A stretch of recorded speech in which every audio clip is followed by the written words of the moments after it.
therapist and an absolute romance fiend. I'm talking about everything from The Notebook to Twilight to a show some of you may remember called The Flavor of Love. It's a reality competition show where the prize was the love of Flavor Flav. I think about relationships a lot, and something that comes up a lot in my work is this belief that relationships are hard. And we believe that due to one primary reason. Our metric of success is based on what we've seen everyone else do. Imagine how you would honestly feel if you heard the following about another couple. Okay, I said honestly, okay? I heard they don't even sleep in the same bed anymore. They claim they never want to get married. I don't think they ever plan to live together. Would you think to yourself, it sounds like they have some serious issues? If we're honest, a lot of us would. And it's not because we're not open-minded, but we've been taught that these are warning signs for a relationship in trouble. And while they can be for a lot of people, that is not always the case. Relationship experts have found that one of the primary obstacles that couples face are their own expectations. When we compare ourselves to societal norms, we can develop a sense of resentment toward our partner, as well as a sense of shame for how we ourselves are coming up short. Now, before we really get into this, I have to say that some of us have to reckon with the fact that we may be with the wrong person. And that will be clear if your deepest desire is that your partner change fundamental aspects of who they are. You really want them to be a different person.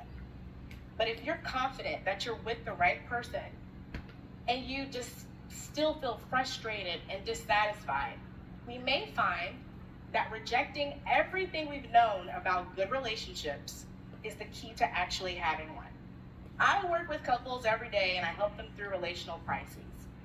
I remember I was working with an engaged couple for about a year, and when they first came to me, they said, we're 95% good, we just want to address the 5%.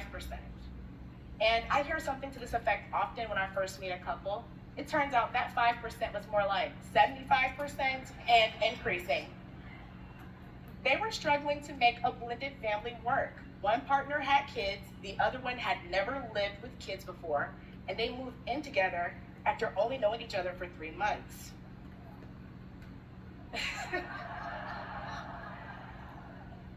One time I went on vacation, and by the time I got back, they called off their wedding.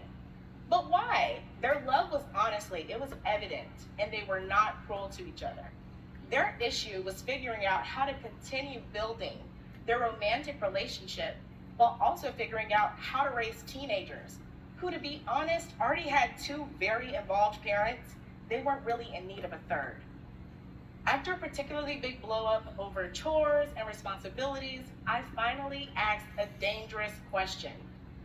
I said, do you think that living together has hurt or helped your relationship more? We took a few weeks to explore that question, and they decided to test it out. They got a short-term lease on an apartment nearby for the partner who didn't have kids. And we were really strategic. We made a contract. Let's talk about dates, let's talk about expectations while you guys are living separately.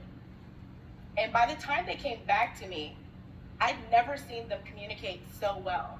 They said that they were looking forward to every weekend that they got to spend together. It felt like a vacation because they would spend the entire week planning their time together and savoring every moment they had together. They also found that their individual relationships with the kids drastically improved without the pressure of trying to transition them into an entirely new household dynamic, especially when they only had a couple years left in the house. So at this point, some of you may be asking yourselves, what kind of couples therapist recommends that couples live apart? That's a fair question, and to be honest, for a majority of my clients, this solution would not work. And that is the point. When we're thinking about our relationships, we have to avoid focusing on what is normal. There's no such thing as normal when we're talking about 2 unique individuals with their own backgrounds and their own values. For this particular couple, they had to figure out a way to separate their romantic relationship from what really boiled down to roommate issues. And they had a circumstance that supported the option to live apart. One conflict that comes up a lot in my work is the difference in values between arriving on time and arriving looking and feeling your best. Neither one is wrong, but I had a great model for this with my parents. When I was growing up, we drove absolutely everywhere separately. Everywhere. You know, if you're going to be a little bit late, you arrive with my mom, and if you're arriving on time, you go with my dad. They had 2 minivans for only 2 kids, okay? We didn't go anywhere together. And one time when I was about 12 years old, one of my closest friends finally worked up the courage to ask me about it. And I could tell she was so nervous, like I was about to reveal to her that my parents were secretly separated and she just figured it out. You know, now that I think about it, I bet her mom put her up to this. What's interesting is that her parents did go on to get divorced, and my parents stayed together for 23 years before my mom passed away. Now, do I think that's due to them commuting separately? Of course not. But I think it shows us 2 things. First, it shows us that any deviation from the norm can be met with curiosity and even judgment.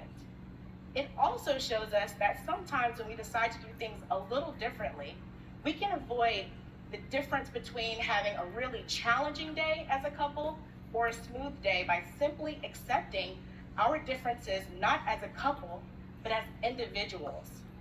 Instead of trying to change our partners, what if we instead embraced their differences, our difference in values, and release the pressure of doing what everyone else is doing? It's okay to be a stay-at-home dad. It's okay if you prefer to travel without each other. It's okay if you need to have your own bedrooms so you can maintain personal space and be sane for each other. It's okay if you want to break tradition and create a new last name. It's okay if you want to share your love on social media, but it's also okay if you want to protect it from public opinion. It's okay if you're in a season of life where you both just cannot prioritize sex. It's okay if people are confused about your relationship. It was never theirs to understand in the first place.